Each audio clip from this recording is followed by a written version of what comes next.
Танд хэрэгтэй үгийг хэлэх өнөөдрийн өглөөний хүн хэн байх бол? Таныг түүнтэй холбох төлгөөн Их дэлхий радио 107. Их дэлхий радио 107. Өглөөний хүн.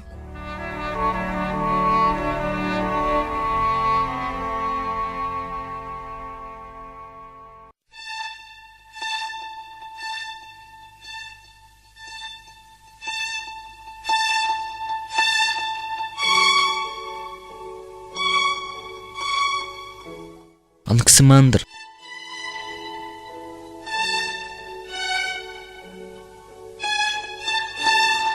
Материалист хандлагатай гүн ухаантан анхны метафизикч гэгдэх Анаксимандр нь манай эртний өмнөх 610 онд Милет хотноо мэндэлсэн байгаа. Тэрээр үзэл бодол хийгээд орчны ертөнцийн зүй тогтлын талаарх дүгнэлтүүдэд гол төлөв шүлэглэн бичдэг байсан гэдэг.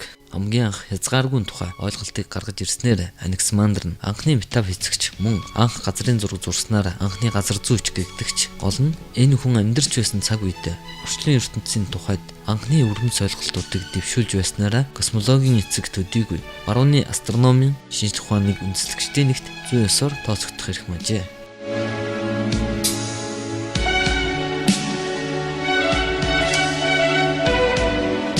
Тодорхойлох боломжгүй Аперон.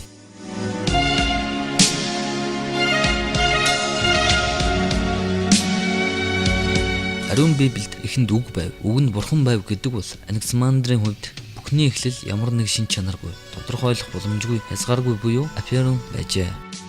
Учир нь түүнийхэр Аперон гэдэг нь ямар нэг эхлэлгүй тул өөрөө эхлэл болж таарч. Иймд ямар ч зүйлээс үүсч бий болоогүй хязгааргүй нь түүнийхэр хизээж устдаж дуусахгүй үрд мөнх бүгдийг өөртөө агуулах нь боломжтой биз. Хэдийгээр их суутан маань бурхан бүхний ихэн ба эцэс хэмээх ойлголтын эсрэг байж болох үйц Апероныг гаргаж ирсэн ч эцэстээ тэр нь үрд мөнхийн гэхэр яаж шуудсан цаанаа бурханлаг байдлыг илтгээд байх шиг. Ямартай ч анхнаасаа Аперон гэж зүтгэсэн Анаксимандр эхэнд бурхан лав биш. Тэр ч бүү хэл Аперон биш байгаагүй юм гэхэд ямар ч байсан зөвхөн бүхний эхлэл дуусах шүү ундраг байх нь гарцаагүй гэж итгэснээр манер өөрөө ч мэдлгүй оюун ухаан дээр тулгуурлан тооцоолон олж харсан дүгнэлт болох Апероныг хүлээн зөвшөөрсөн нь магадгүй бурхан ч юм билүү.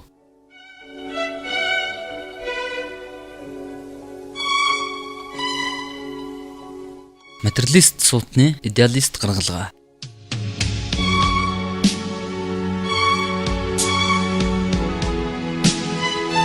Байгалийн сэр хүч магадгүй уур хилэн гэлтгэж байх шиг аян цэглэгаан мэтийн үзэгдлийг мэрэгэн сэтгэгч маань эдгээр нь ямар нэг бурхны хүч огт биш хэмээн үзсэн нь тухайн үед бол маш эрэлхэг хийгээд өргөмц алхан байсан болов уу.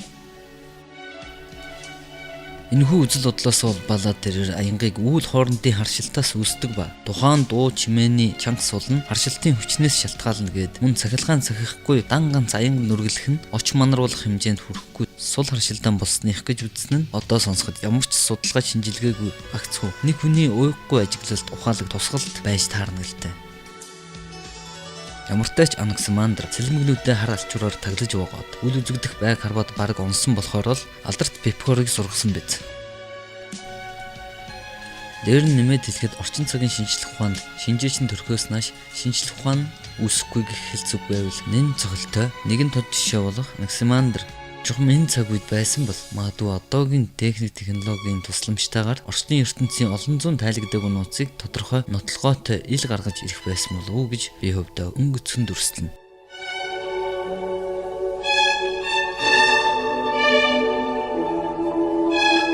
Одон орны зүй тогтол одоо ч хിവэрэ.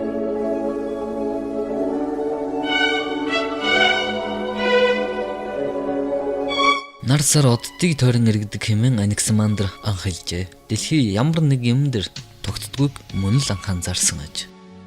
Ийм сэтгэгч маань сар нарнаас илүү одод дэлхийд ойр байдаг гэсэн нь нэн сонирхолтой дээр тэрээр дэлхийгээс одод хүрэх цаг 9 нэгжээр тооцсон нь түүний нэг нэгж нь дэлхийн диаметрт байсан гэдэг.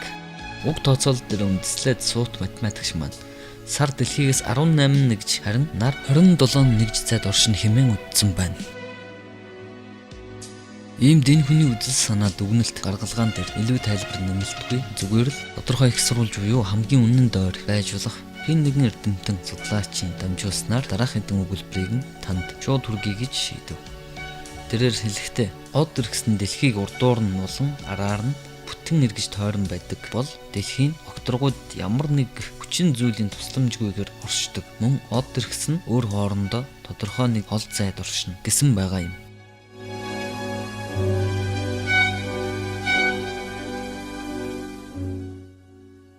Төгс ухаан гэж бүхий л зүйлийг ойлгон мэдэх юм бол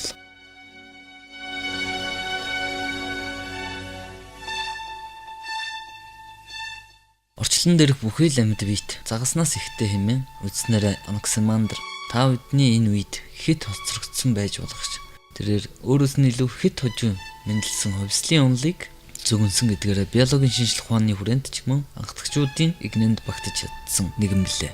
Түүний ийхүү бодох улсан нь эрт үрдийн цагт дэлхийн маань тэр чигтээ усаар хучигдсан гариг байж. Тиймээс тэрхүү их далаад орших загас нь бүх амьтдын их болох учиртай. Уг үзэгдлийн явцад ус нь аажмар нарны өлөөндөр ууршсаар их газар бий болно. Тэгэхээр газар дээр гарсан загаснууд хатаж улмаар хагарах бие дотроос нь эрен хүн болоод амьтад гарчээ. Иймээс дэлхийн ус хойшидч ширгэсээр байх ёстой гэх ойлголтоос нь урган гарсан бололтой байдаг. Энэ бол инээж шалгах зүйл огт биш. Учир нь хинч вэ? Дөнгөж ихээс мэлэхтэй ээж гэж чухам ямар хүнийг илдгийгч мэдэх ухаангүй төрдөг үлээ. Олон төрж өссөн орчин хийгээд цаг үе нийгэм хэр төвшөнд хөгжсөн нь тухайн иргэний танин мэдэх хурдц боломж нөхцөлийг хэсэг хугацаанд лав хязгаарлан харж байдаг.